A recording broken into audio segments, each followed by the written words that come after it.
GNM তৃতীয় বৰ্ষৰ ছাত্ৰীসকলে এখন নাটক মঞ্চস্থ কৰিবলৈ আগবাঢ়িছোঁ। নাটকখন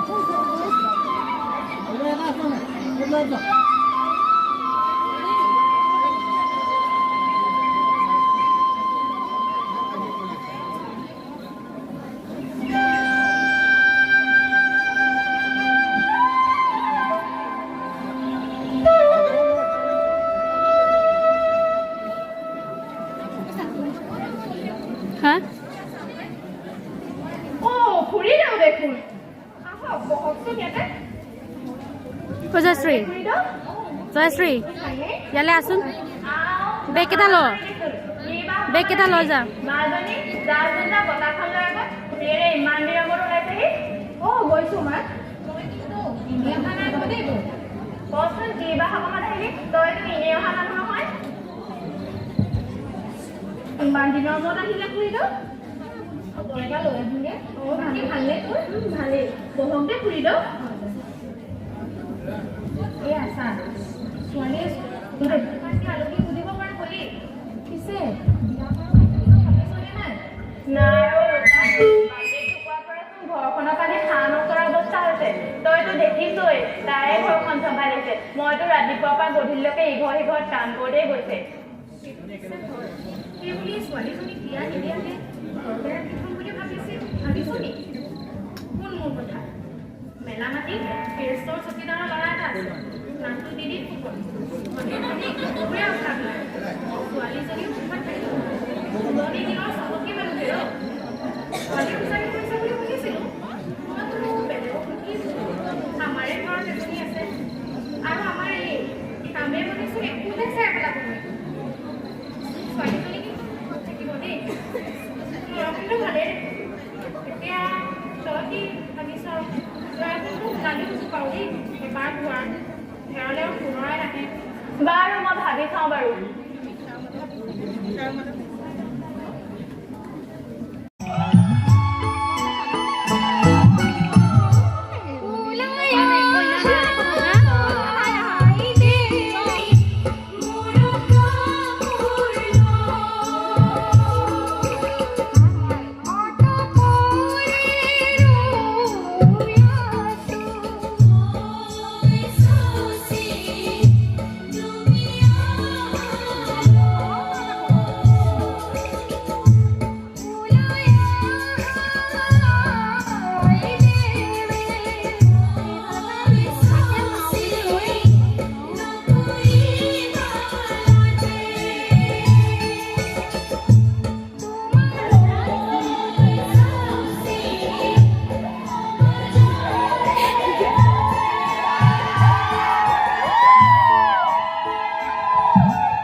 জিভাখন উলিয়াই দিয়কচোন।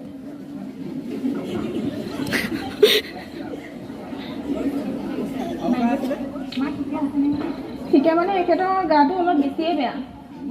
পৰাপক্ষত কাম বনবোৰ কৰিবলৈ নিদিবা আৰু আপুনিও পৰাপক্ষত কাম বনবোৰ নকৰিব দেই। খোৱা বোৱা অকণমান যত্ন ল'বা। দৰৱ পাতিবোৰ কেইটামান লিখি দিছোঁ, সময়মতে খোৱাবা দেই।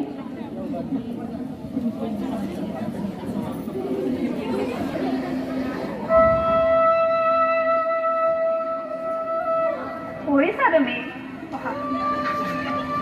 বাইদেউ, অ' বাইদেউ, অ' আজি তই আহিলি যে? অ' বাইদেউ, আজিৰ পৰা মই আহিম, মা আৰু নাহে। অ' মাৰ আকৌ কি হ'ল? আকৌ আগৰ বেমাৰটো হ'ল নেকি মাৰ? হয় বাইদেউ, ডাক্তৰে কৈছে মাৰ অৱস্থা আগতকৈ বহু গুণেই বেয়া।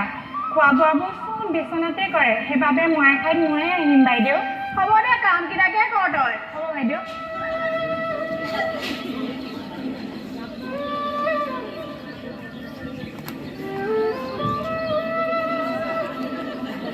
ঋষিকা আঁতৰ, ঋষিকা আঁতৰ, আঁতৰি দে। আপোনাৰবোৰ আজিকালি কেনেকুৱা চলিছে অ'? মই কামত ব্যস্ত থাকোঁতে তোৰ পঢ়া শুনাৰ খবৰে ল'ব পৰা নাই অ'।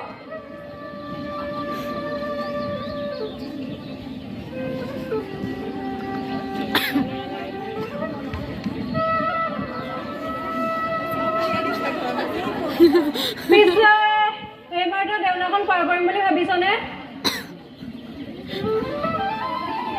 অ' এয়া আমাৰ জিলাৰ দেখোন এইবাৰ 2টা কলেজৰ APSC পাছ কৰিছে। তইও যদি এখন মোক দিব পাৰিলিহেঁতেন, মই বহুত সুখী হ'লোহেঁতেন। অ' চাচোন চা, ইয়াত দেখোন তাৰিখো উল্লেখ কৰিছে।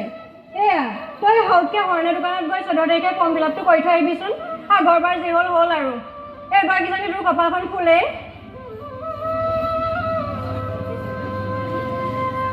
পিছে তই ভালদৰে পঢ়া শুনা কৰিব বোপাই। মই আহিছোঁ।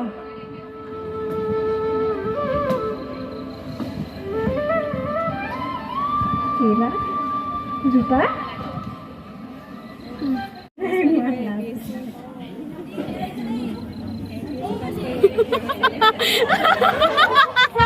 কথাটো আজিও কোৱা নহ'ল।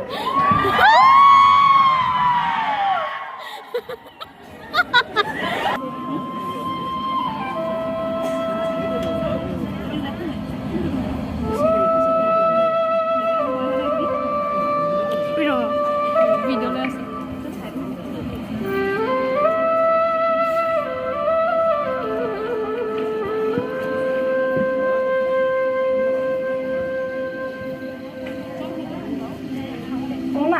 মা উঠছোন, এই টেবলেটটো খাই ল। লওঁ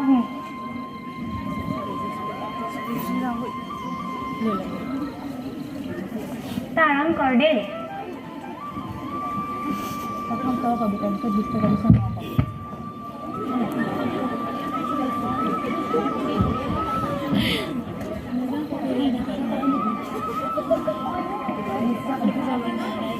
কি কথা পাতি আছে?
বিয়া হ'ম বুলি ভাবিছ?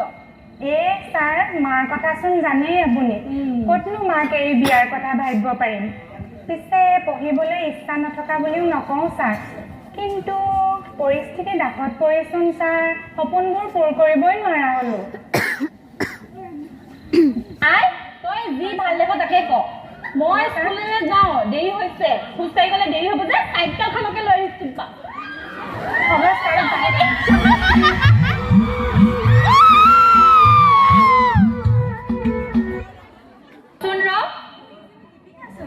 তোক যে বহুত দিন দেখাই নাই জান আপোনাৰ সেইফালে বহুগৈ অলপ তই মাৰ কথা জানই নহয় মাৰ দৰৱ পাতিবোৰ কিনিবৰ কাৰণে মোৰ কাম কৰিবলৈ যাব লগা হৈছে তহঁতৰ ঘৰলৈ যে যাম যাম বুলি যাবই পৰা নাই জান হ'ব দে পিছে খুৰীদেউৰ গাটো ভাল পাইছে নাই বাৰু নহয় নহয় মাৰ অৱস্থা আগতকৈ বহুত বেয়া পিছে তোক লগ পালোঁ ভাল হ'ল বুজিছ মোৰ কথা দুটামান ক'ব লগা আছিল তোক কি কথা কচোন এই 14 তাৰিখৰ পৰা APSC ফৰ্ম ফিল আপ হ'ব নহয় মোৰো মন আছিল জান কিন্তু কি জোনালী তই দেখোন পঢ়াটো ভাল নহয় মাৰ যে দৰৱ পাতি কিনোতে গোটেই পইচাবোৰ শেষ হৈ যায় আকৌ বাকী থকাকেইটা ঘৰ চলাওঁতেই যায় মোৰচোন এইবোৰ কথা ভাবিবলৈ শক্তি নাই এতিয়া ৰচোন জোনালী তই এনেকৈ ভাগি নপৰিবি মোৰ ওচৰত অলপ জমা পইচা আছে হ'ব দে ময়ে কিবা এটা কৰিব পাৰিম তই চিন্তা নকৰিবি নালাগে দে তইচোন সহায় কৰিয়ে থাক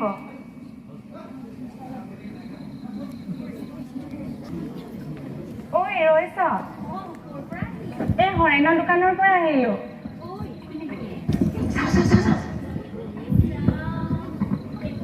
কোনেহে ফৰ্ম ফিল আপ কৰে একেবাৰে বৰ ফালিব লোকৰ ঘৰত কাম কৰি লোকে দিনে ৰাতিয়ে পঢ়িও পাছ কৰিব পৰা নাই তাই আকৌ লোকৰ ঘৰত ঘণ্টা বাই ঘণ্টা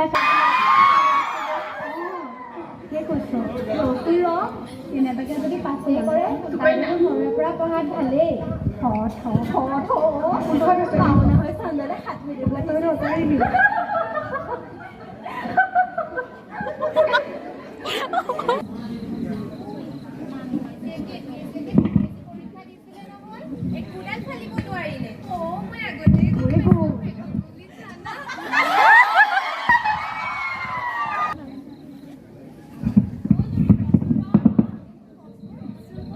কৈছিলোঁ নহয় লোক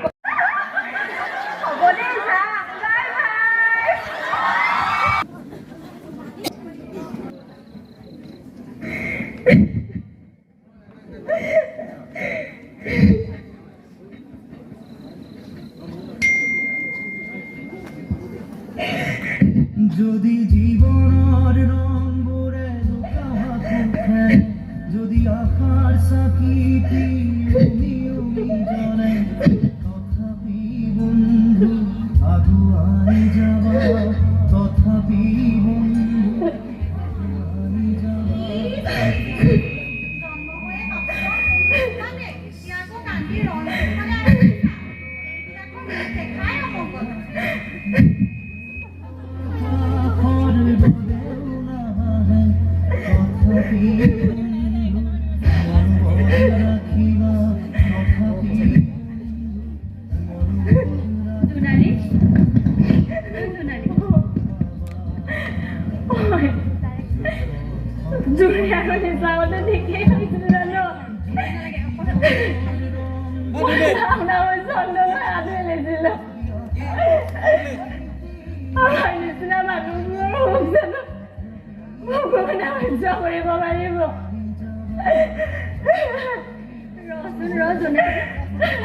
তই এনেকৈ ভাগি পৰিলে কেনেকৈ হ'ব কচোন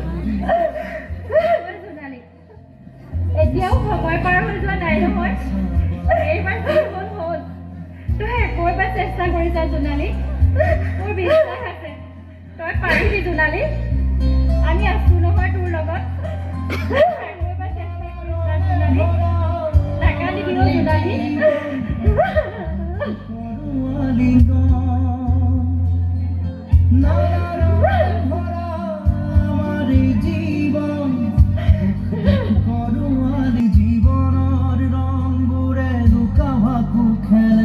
যদি আকাৰ সাকিতি উমিও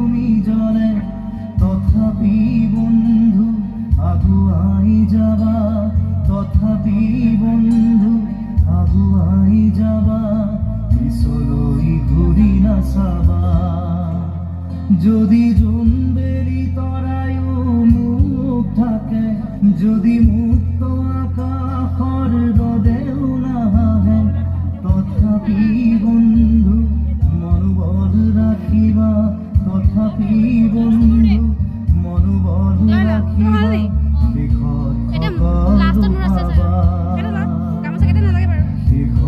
সকলো পাবা যদি আশাৰ চাকি তথাপি বন্ধু আগুৱাই যাবা তথাপি বন্ধু আগুৱাই যাবা পিছলৈ ঘূৰি নাচাবা পিছলৈ ঘূৰি নাচাবা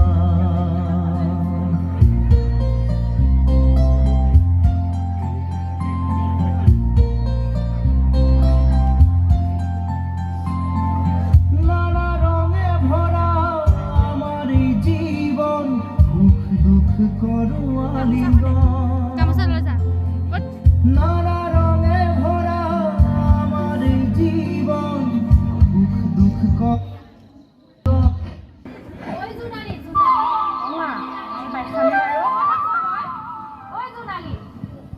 এজনী দীপিকাৰ মাতচোন ইমান কেলে চিঞৰিছে কিবা নহয় আকৌ নোহোৱা ঘটনাই ঘটিছে জানো কি হৈছে ঐ পাহৰি নেকি আজি APSC ৰিজাল্ট দিয়া কথা আছিল নহয় আজি আছে নেকি তই পাছ কৰিছ সোণালী তই পাছ কৰিছ কি কৈছ তই এইবোৰ তই সঁচাই পাছ কৰিছ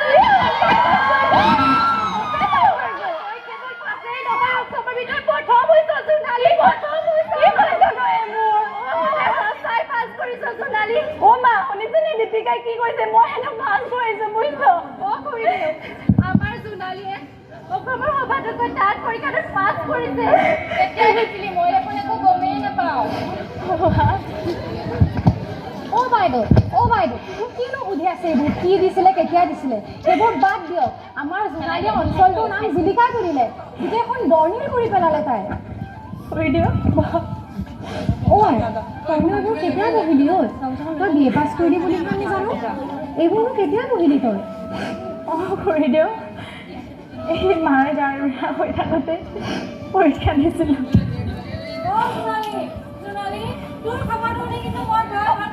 বৰদেউতা আমাৰ অঞ্চলটোৰ নাম ৰাখিলি বৰদেউতা ভাল মানুহ হয় জীৱনত আগুৱাই যা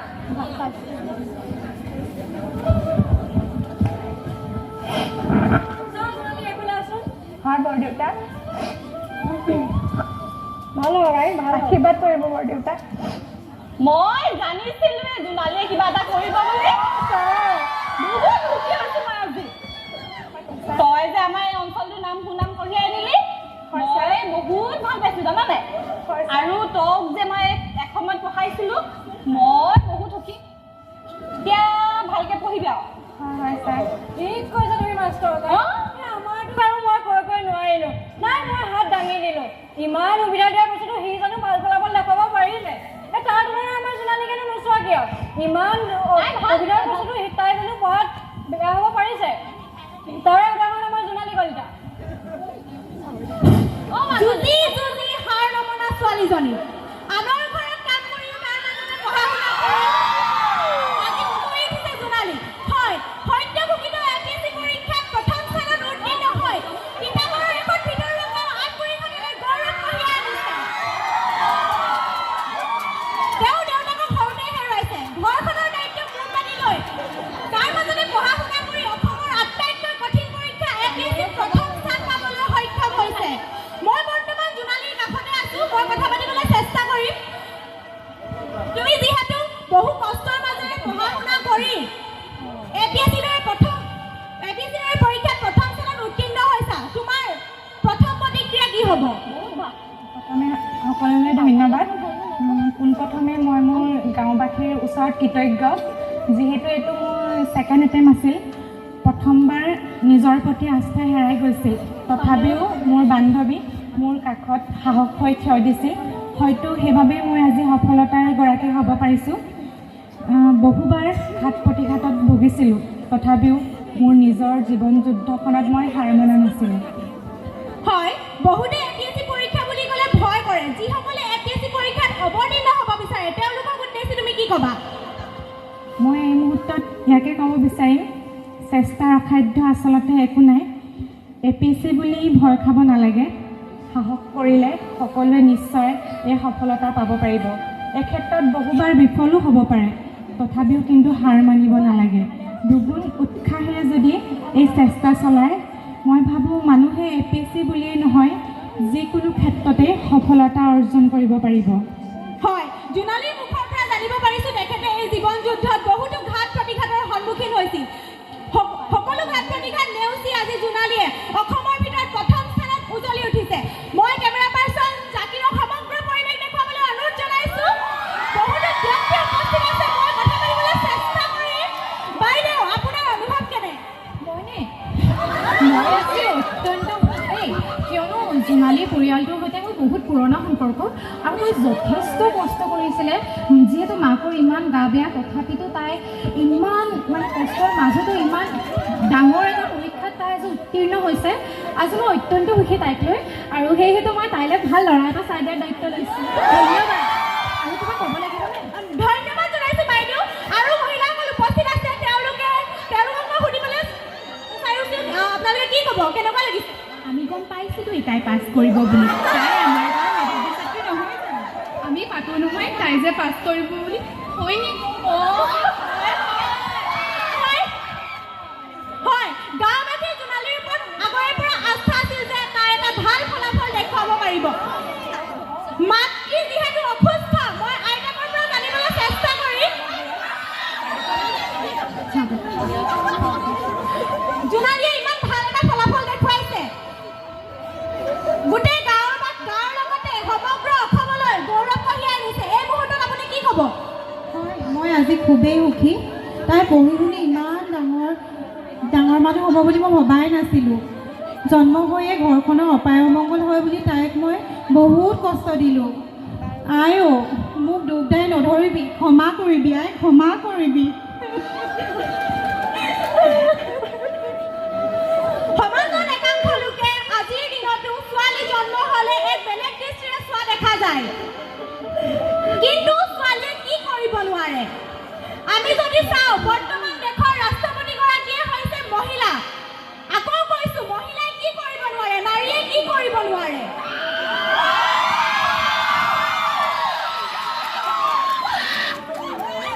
নাইবা বিভিন্ন ক্ষেত্ৰত সফলতাৰ শীৰ্ষত বহুতো নাৰীক দেখা পোৱা যায়।